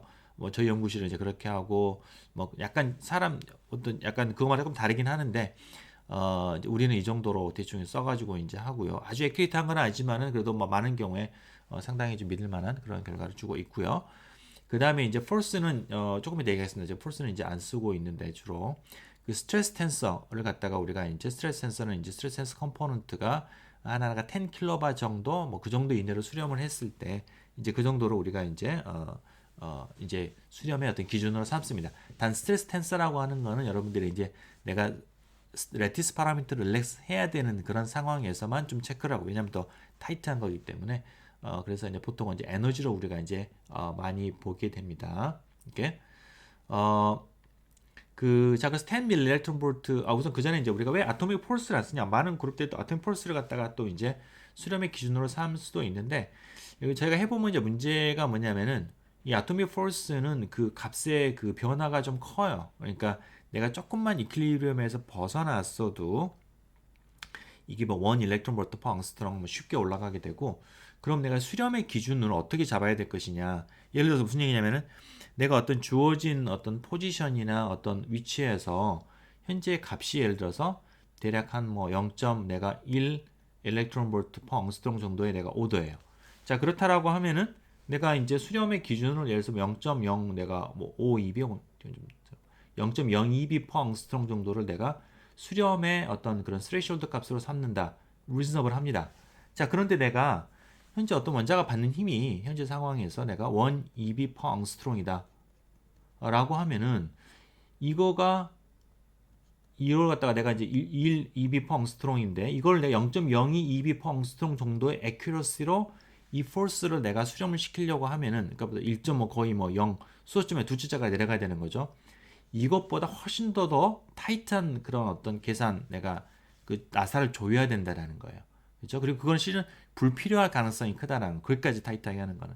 자, 그래서 우리가 이제 보통 이제 그런 테스트를 할 때 우리가 어떤 하나의 주어진 구조에 딱 하나에 대해서 내가 이제 그냥 뭐 릴렉스 같은 건 안 하고 하나의 구조에 대해서 많이 테스트를 하는데, 그렇게 테스트를 했을 때 아토믹 포스는 상당히 많은 베리에이션이, 레인지가 좀 넓다라는 거예요. 그래서 내가 이제 숫자를 갖다가 어떻게, 그래서 1EB 퍼 앙스트롱이었다 크기가, 그러면은 0.1EB 퍼 앙스트롱 정도로 내가 수렴 기준을 잡아도 어쩌면 충분하다라는 거예요, 이게. 그래서 이 값의 레인지에 따라 차이가 크기 때문에 조금 수렴의 기준을 놓기가 애매하다라는 것. 그 다음에 어떤 경우에는, 그래서 FCC다라고 하면은 어쨌든 무조건 0이 되는 거예요. 이거는 그냥 시메트리에 의해서 그 FCC에 있는 모든 원자들은 받는 힘이 0이 되는 거죠. 그거는 내가 컷오프 에너지나 이런 것들이 충분히 수렴을 해서 0이 되는 게 아니라 그냥 바이 디폴트 시메트리에 의해서 0이 되는 거예요. 그러니까 이제 그런 경우에는 또 그게 기준으로 될 수가 없고, 뭐 이러저러해서 아토믹 포스는 뭐 들여다는 보는데 완전히 잘 이걸 갖다 이걸 막 어떤 값 이하로 내리는 거는 조금 우리가 다시 한번 생각을 해봐야 된다라는 것. 하지만 포논 계산 같은 거 할 때는 이제 굉장히 우리가 정교한 아토믹 포스가 필요하고요. 그때는 우리가 이제 컨버전스 체크를 갖다가 따로 하는 것들이 필요할 수 있습니다. 자, 그리고 이제 우리가 에너지를 기준으로 해서 지금 뭐 10mV per atom 정도를 우리가 수렴의 기준으로 한다고 했는데, 그럼 이게 이제 어떻게 되나, 이 정도면 도대체 내가 값이 얼마나 뭐 정확한 것이냐라고 내가 이제 한번 추측을 해보면은, 보통은 우리가 이제 어떤 에너지, 그러니까 우리가 어떤 에너지, 우리가 관심 있는 거는 그냥 토탈 에너지라기보다는 어떤 A라는 구조 혹은 A라는 시스템과 B라는 시스템, A라는 상황과 B라는 상황 사이에 에너지 차이거든요. 이게 에너지 차이가 되기 때문에, 그 에너지 차이는 실은 이제 우리가 이 10mV per atom이라고 하는, 이거는 이제 애톰당의 우리가 수렴성을 얘기를 하는 거고, 그러니까 전체 토탈 에너지를 얘기를 하는 거고, 어떤 내가 구조와 구조의 차이는 실은 이제 이런 우리가 앱솔루트한 컨버전스보다는 좀 더 그 차이가 에러가 더 작을 수가 있다. 에러가 더 덜 센시티브할 수가 있다. 그래서 아마도 10mV per atom 이하로 내가 이제 에러가 생길 것이다. 우리가 보고자 하는 어떤 프로퍼티 같은 거. 그래서 a few mV per atom 정도가 될 것이고, 뭐 그 정도라고 하면 우리가 많은 경우에는 실은 만족할 만한 그런 결과를 줄 수가 있다라는 거. 예를 들어서 우리가 화학의 쪽에서는 이제 킬로칼로리 퍼 몰, 이런 우리가 케미컬 애큐러시라고 말하는 이제 이런 이제 에너지가 많이들 이제 얘기가 되는데, 그러니까 이 정도가 화학에서 말하는 좀 이제 뭐랄까 유의미하게 차이가 난다고 생각하는 에너지 스케일이 되겠어요. 그 일렉트론 볼트로는 0.043 일렉트론 볼트인데, 그거에 비해서는 뭐 훨씬 더 커 보이는 것처럼 그렇게 보일 수가 있는데요. 근데 이거는 그냥 뭐라고 해야 될까? 실은 이제 뭐라고 해야 될까? 여기에서 그냥 우리가 뭐 추측을 그렇게 해보지만은, 실질적으로는 프랙티컬하게 우리가 한번 계산을 해보면은요, 이제 뭐냐면은 얘가 그 토탈 에너지 어떤 하나의 주어진 구조에 의한 에러만은 뭐 그럴 수가 있겠지만은 실은 이제 어떤 우리가 수렴이 덜 되는 것 때문에 생기는 에러가 여기서 force 원자의 그 받는 어떤 이퀄리브리엄 포인트랄지 뭐 여러 가지 것들에 영향을 줄 수 있어가지고 궁극적으로는 DFT 계산을 가지고서 우리가 실은 0.1 일렉트론 볼트, 그래서 뭐 바인딩 에너지다 예를 들어 가지고 그럼 0.1 일렉트론 볼트 이하로 애큐러시를 낮추는 건 상당히 좀 챌린징합니다. 그러니까 내가 파라미터를 많이 이렇게 좀 잘 해야지 0.1 eV 정도 이하로 내가 그 좀 뭔가 자신할 수가 있다라는 거가 되고요. 실은 이제 10mV per atom 이것도 그런 점에서는 이제 어쩌면은 약간 뭐 우리가 상황에 따라 충분치 않을 수도 있겠지만 그런데 지금 많은 경우에는 또 에너지 스케일이 이거보다는 더 많이 커요. 그러니까 뭐 최소 0.5에서 뭐 1eV 정도 그 정도의 어떤 에너지 차이들을 우리가 많이 보기 때문에 그런 점에서 0.1eV는 그렇게 대수는 아닐 수도 있겠지만은 그러나 하여튼 0.1eV라고 하는 거가 보통 우리가 DFT 계산에서 우리가 그냥 reasonable하게 받아들이는 어떤 그런 수치인 거고 그 이하로 내려간 숫자는 약간 이제 뭐 여러 가지 아까 말한 그 어떤 파라미터들, 릴렉세이션이 충분히 됐느냐, 막 심지어 펑셔널 문제까지도 막 이제 생각할 수가 있는 거고 좀 이제 그런 약간 그 자신감 좀 떨어지는 그런 영역이 되겠어요. 하여튼 뭐 그렇습니다. 자, 그래서 우리가 이제 주어지는 어떤 이제 물질에 대해서 그 컷오프 에너지에 따라서 이제 에너지, 프레셔, 포스 이런 것들을 한번 쭉 보면 이제 인디움 플로라이드인데 그러면은 뭐 이런 식으로 수렴하는 커브들이 나오고요. 그러면은 여기서 보면 토탈 에너지로는 한 뭐 400에서 450 정도면은 충분하지만은 실은 이제 스트레스나 릴렉스까지 하려고 보면은 450으로는 안 되고 한 500은 잡아야 된다라는 거. 실은 요걸 내가 특별히 보여주는 이유는 바스베에서 그 디폴트 ENmax 값은 아마 400인가 450인가 그럴 거예요. 그래서 그걸로 릴렉스를 했더니 레티스 파라미터 0 이상하게 나와가지고 들여다봤더니 이게 프레셔가 제대로 하려고 하면은 컷오프를 한개 높여야 되더라라는 거 제가 그걸 발견해가지고 그런 경우가 드물지만은 있으니까 여러분들 좀 그런 점들에 좀 유의해서 컷오프 에너지 테스트는 여러분들 어떤 주어진 컨피규레이션에 대해서 릴렉스 안 하더라도 한 번 정도는 좀 해보고 그 다음에 이제 결정을 하기를 제가 이제 레코멘드를 하겠습니다. 오케이. 자, 그렇고요. 자, 요거는 이제 그 자, 카파의 A인데, 자, 카파 FCC 구조에 대해서 컷오프 에너지에 따라서 이제 에너지를 쭉 본 겁니다. 그러면은 뭐 이렇게 쭉 잘 수렴하는 거를 볼 수가 있고요. 근데 경우에 따라서는 수렴이 우리가 매끈하게 모노토너스하게 되면은 좋겠지만은 PW 포텐셜 같으면은 좀 이렇게 출렁이는 거가 좀 있어요. 자주로 보입니다. 그래서 그런 것들은 뭐 PW 포텐셜의 어떤 특징이라고 볼 수가 있겠고요. 그건 바스베의 어떤 임플레멘테이션의 특징이라고 볼 수가 있겠습니다. 그래서 이거를 보면은 이제 뭐 한 우리가 약간 출렁이기는 하지만은 이게 지금 20mV per atom이니까 이 정도면 뭐 다 수렴을 했다. 300 정도 써도 충분하겠다라는 것 정도로 우리가 이제 알 수가 있겠죠. 그죠? 자, 근데 여기서 이제 한 가지 요거를 우리가 계산해 봤어요. 뭐냐면은 베이컨시 포메이션 에너지인데 그러니까 릴렉스가 안 된 건데 뭐냐면은 64개 슈퍼셀을 잡고요. 64개니까 심플 큐빅은 아니겠구나.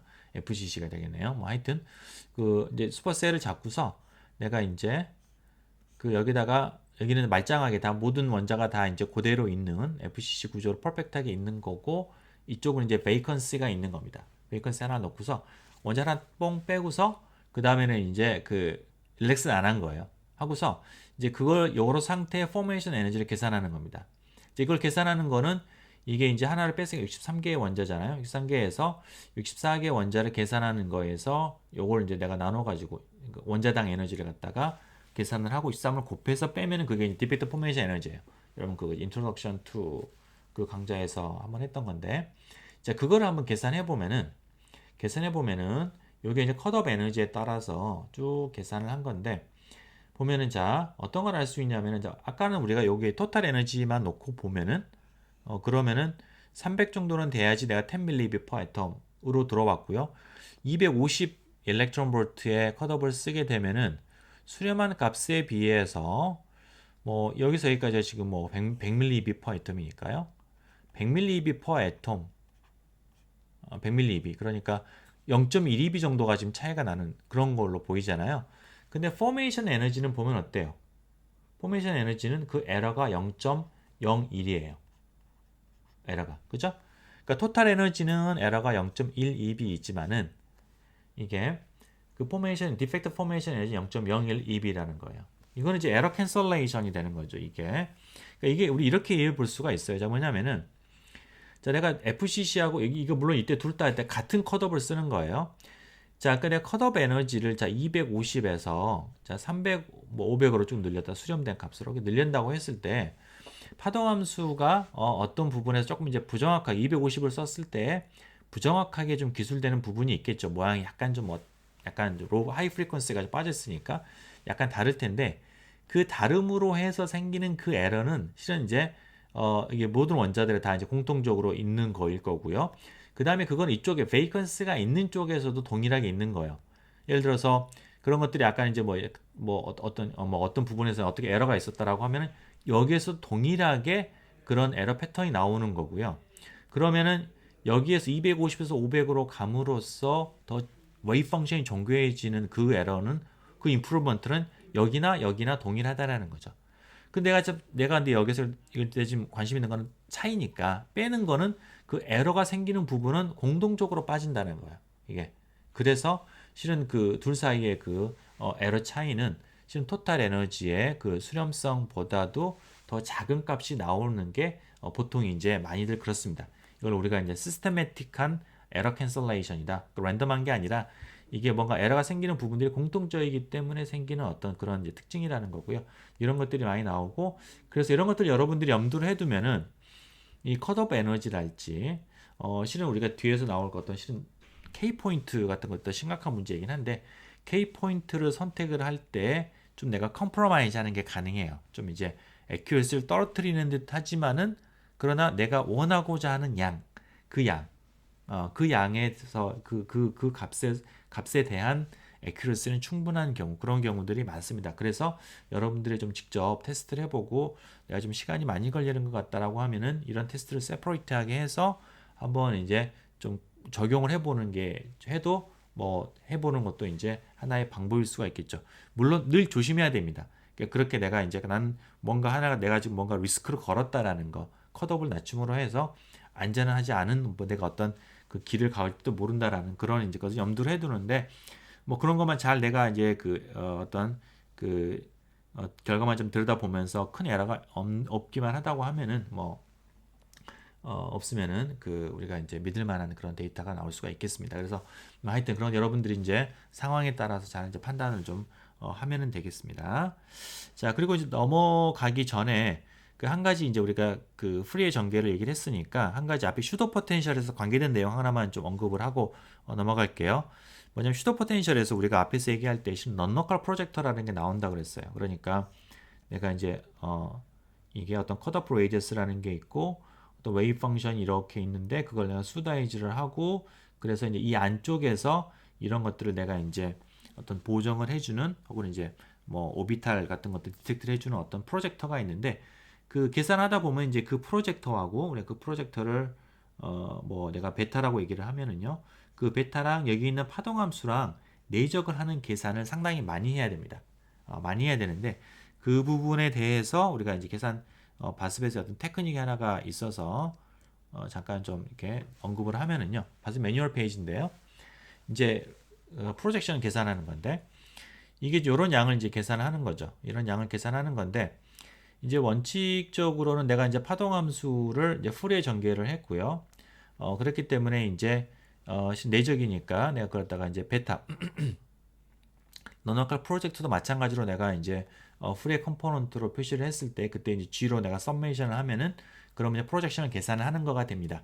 그래서 요게 이제 원래 오리지널한 포멀리즘, 우리가 플래네입 전개를 했을 때 그 포멀리즘에 가장 이제 그걸 갖다가 이제 맞추는 어떤 이제 그런 계산이 되겠어요. 이게 이제 바스벳에서는 디폴트입니다. 이게 이제 소위 L 리얼이 이제 false인 그런 상태가 되는데, 근데 이거는 보면은 모든 G에 대한 썸을 다 하게 돼 있는데요. 실은 이게 이제 계산을 하는 거를 내가 리얼 스페이스로 옮겨서 보면은 리얼 스페이스에서는 프로젝터하고 파동함수를 내적을 하는 게 되는데 그 프로젝터는 아까 말한 것처럼 이게 어떤 영역에 국한된 컷오프 레이디어스 안쪽에만 존재하는 함수거든요. 그러니까 모든 공간에 대한 적분이 아니에요. 그 원자 근처, 핵 근처에서만 프로젝션을 하면 됩니다. 이게. 그래서 요 방식으로 리얼 스페이스 계산하는 게 내가 적인 측면에서 그러니까 이게 로컬리티 이 프로젝터의 로컬리티를 이용을 하는 방법이 되는데 문제는 이제 이거를 내가 이렇게 계산한 포멀리즘에서 인버스 프레이 트랜스폼을 해서 리얼 스페이스를 가져오게 되면은 얘가 그냥 고스란히 우리가 원래 처음에 봤던 이런 것처럼 그렇게 깔끔하게 딱 로컬하게 되어 있는 프로젝터를 우리가 만약에 이제 예를 들어서 뭐 이런 함수였다라고 하면은 이렇게 되는 게 아니라 약간 지글지글하게 이렇게 됩니다. 이거는 우리가 이제 컷업을 갖다가 어떤 유한하게 잘랐기 때문에 생기는 더 당연한 그런 에러가 되겠고요. 근데 이제 그걸 내 바깥 부분을 무시를 해버리게 되면은 소위 말하는 알리아싱 에러라는 게 생겨가지고 이 뒤에 나와 있는데 그게 나오기 때문에 수치적으로 정확한 게 아니에요. 정확한 게 아니어서 그 부분의 에러를 갖다가 좀 최대한 줄여주도록 주면서 리얼 스페이스에서 계산하는 옵션이 이제 다른 옵션들인 겁니다. 이게. 그래서 이제 대표적으로 레커멘드 하고 있는 거는 이제 오토라고 하는 그런 스킴을 이제 쓰고 있는 건데 그래서 그게 이제 이건 어쨌거나 이거는 약간 어프록시메이트한 거기 때문에 내가 이제 뭐 셀이 그렇게 크지 않으면 내가 크리스탈 계산이다. 그냥 윤셀이 되게 작은 계산이다라고 하면은 굳이 내가 리얼 스페이스 프로젝션을 갖다가 리얼 스페이스 프로젝션 그걸 갖다가 계산하는 거를 할 필요 없이 그냥 원래 포멀리즘대로 G 공간에 대해서 하면은 되는데 이게 슈퍼셀처럼 크면은 셀이 크면은 내가 이거하고 얘하고 로컬하게 계산한 것과 그냥 G에서 그냥 원래 리그러스하게 하는 거하고는 계산의 차이가 엄청나게 납니다. 그래서 셀이 좀 큰 경우에는 내가 옵션을 갖다가 이제 보통 여기서 레커멘드 하는 건 오토 스킴으로 해가지고 리얼 스페이스 프로젝션을 하는 거를 이제 레커멘드를 하고 있고요. 여러분들 그래서 그런 것도 여러분들이 좀 이렇게 잘 유념을 좀 해두고서 왜냐면 그거는 디폴트 옵션이 false이기 때문에 내가 이제 좀 큰 슈퍼셀 계산을 하고 있다라고 하면은 여러분들이 그걸 다 리얼 옵션을 갖다가 켜고서 계산하는 게 필요합니다. 근데 어쨌거나 이것도 약간 approximate 한 거니까 내가 계산해서 뭔가 accuracy를 컨트롤하는 어떤 하나의 파라미터 중에 하나라는 거 여러분 좀 염두를 좀 해두시고요. 실은 이제 그걸 갖다가 얼마만큼 정확하게 계산하느냐가 실은 여기에서 이 세 번째 이쪽 파라미터에 해당이 되는 거긴 합니다. 오케이. 네, 좋아요. 오늘 강의는 여기까지 하겠습니다.